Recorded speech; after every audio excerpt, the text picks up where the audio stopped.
안녕하세요. SKTV 전지적 일본 시점입니다. 저희 채널을 방문해 주셔서 감사합니다. 교도통신에 따르면 2월 15일 일본 내각부가 2020년의 국내 총생산 속보치를 발표했는데요. 물가 변동을 제외한 실질 GDP 기준으로 전년비 4.8% 감소로 11년 만의 마이너스 성장이었다고 합니다. 이 기사에 대한 일본 네티즌들의 다양한 반응을 전해드리도록 하겠습니다. 그 전에 참고삼아 올해 1월에 IMF가 발표한 자료 한 가지를 말씀드리면 2020년 구매력 기준 1인당 GDP는 대한민국이 41,903달러로 24위이며 일본은 39,391달러로 28위라고 합니다. 이런 상황이라면 일본인들의 좌절감 및 충격은 한층 더 크게 다가올 것 같기도 합니다. 그럼 일본 반응을 이어서 전해드립니다. 그럼 11년간 정말로 플러스였단 얘긴가요? 뭐 하나라도 실감할 수 없었습니다만. 아니다. 애당초 과거 10년간 계속 GDP가 성장을 해왔다는 것이 수수께끼다. 전혀 실감을 하지 못했는데 그렇게 경기가 좋았었던가? 2019년 10월에 소비세 증세 이후 개인 소비는 한 번도 전년 동기 대비 플러스가 된 적이 없다. 일본 경제의 60%를 점하는 개인 소비를 냉각시킨 소비세 증세가 얼마나 바보 같은 짓이었는지 이해가 간다. 그리고 코로나 사태가 발생해도 여전히 의미 없는 재정 건전화를 들먹이며 소비세 감세조차 추진하려고 하지 않는다. 전 세계가 재정 확대로 선회를 하는 가운데 이대로라면 일본만이 뒤처지게 될 것이다. 코로나 영향이 가장 크지만 소비세 증세로 경제를 계속 냉각시켜온 재무성의 책임은 훨씬 크다. 그래도 증세를 계획하고 있다고 하는 관측이 드문드문 나오고 있다. 어째서 국민이 고통을 받고 있는데도 정부는 소비세 감세, NHK 수신료 폐지 등을 하지 않는 거지. 오히려 재작년까지 10년 연속 플러스 성장이었다는 것에 놀랐다. 전혀 실감이 나지 않는다. 급여가 오르지도 않았고 보너스도 줄어들었다. 대기업과 중소기업과의 격차가 더 벌어졌을 것이다. 지금까지 기술력과 비정상적인 노동시간과 국민의 강한 체력으로 올려온 GDP가 한계에 봉착했네요. 노동 인구가 줄고 기술력도 떨어졌으며 보수적인 정치와 국민성으로 완전히 몰락했어요.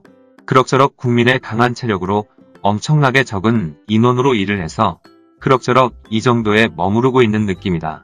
국력이 어처구니 없게 정화되고 있다. 그래도 주가는 급상승이다.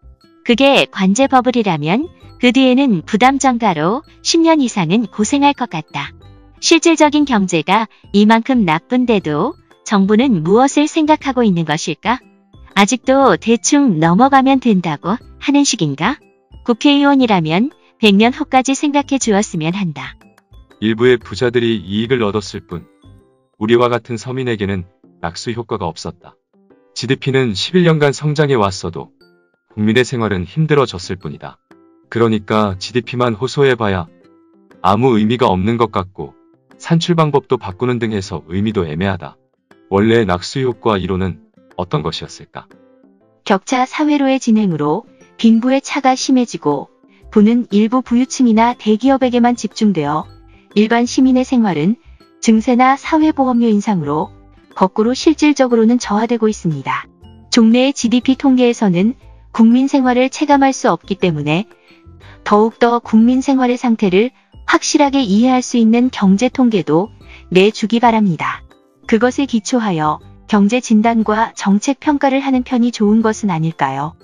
10년 동안 GDP가 계속 성장을 했어도 체감할 수 없는 것은 급여가 올라가려고 할 때마다 의료제도, 보험이나 주세와 같은 여러 가지 세율을 올리는 등 국민의 부담을 크게 올린 결과물이다. 그래도 표면적으로 GDP가 올라갔으니까라고 하면서 결정타로 재차 소비세까지 올렸으니까 결국은 우리 같은 일반 서민의 손에는 돈이 남아나지 않는다. 그 결과로 마이너스라고 느껴버린다. 과거 20년 이상 일본의 GDP는 성장하지 않았어요. 그러니까 언제까지나 항상 디플레이션에서 벗어나지 못했습니다. 이제 좀 적당히 해주세요. 지금까지의 잘못을 솔직히 인정하고 긴축 재정은 잘못되었습니다라고 말해주었으면 한다. 기업이 사내 유보금을 모으면서 사원의 급여로 돌리지 않으니까 모두의 생활에 여유가 없어지고 소비가 식는 등 악순환이 된다. 우선은 대기업이 대량으로 가지고 있는 사내 유보금을 풀고 하청의 중소기업에게도 정당한 보수를 지불하면 일본 전체가 풍요로워질 것이다. 이러한 공황에서도 정부는 소비세 감세 등 해야만 하는 것을 하지 않는다. 미국, 영국, 프랑스, 그리고 독일 등을 보면 코로나 사태에서 MMT, 즉 무제한 돈 풀기의 움직임이 한창이다. 미국의 민주당은 경기 자극책을 다시 발동하고 FRB는 인플레이션이 2%가 넘는 수준까지 용인하여 저소득자들의 고용이 안정될 때까지 대량으로 화폐를 공급하는 배려를 하고 있다. 일본은 중앙은행이 마이너스 금리 정책을 오랫동안 취해왔지만 원래부터 재정 투입이 부족하여 제대로 기능하지 못했던 것은 아닐까. 인플레이션이 높아지지 않으니까 소득이 올라갈 턱이 없다. 거기에다 소비세 증세로 아베노믹스도 반신불수의 상태에서 코로나 사태가 와 있음에도 불구하고 증세를 하려고 하고 있는 자민당 의원이 있다는 것에 공포심을 느낀다. 국익을 위해 일하는 정치가를 제대로 판별하지 않으면 안 된다. 원래 디플레이션에 들어간 지 30년간 다른 선진국은 GDP를 순조롭게 성장시켜 왔는데도 일본만이 GDP가 성장하지 않은 것이 문제이다. 소비세 도입이나 긴축 재정, 비정규 고용제의 도입, 기초재정 수지의 흑자화라고 하는 유사시의 정책을 계속 취해왔다. 정말로 창피한 얘기예요. 그런데도 정치가는 일본을 지탱해 왔다는 듯이 우쭐거리고 거기다가 증세나 하고 최근 30년간 아무것도 배우지 못한 것은 정말로 바보 멍충이라고 밖에 할 수 없다. 지금도 지금까지도 필요한 것은 시장에 돈을 돌게 하는 것인데도 지금의 정치가는 썩어 있어요. 아소 부총리는 리먼 쇼크급의 상황이 벌어지지 않으면 소비세는 유지할 것이라고 한다.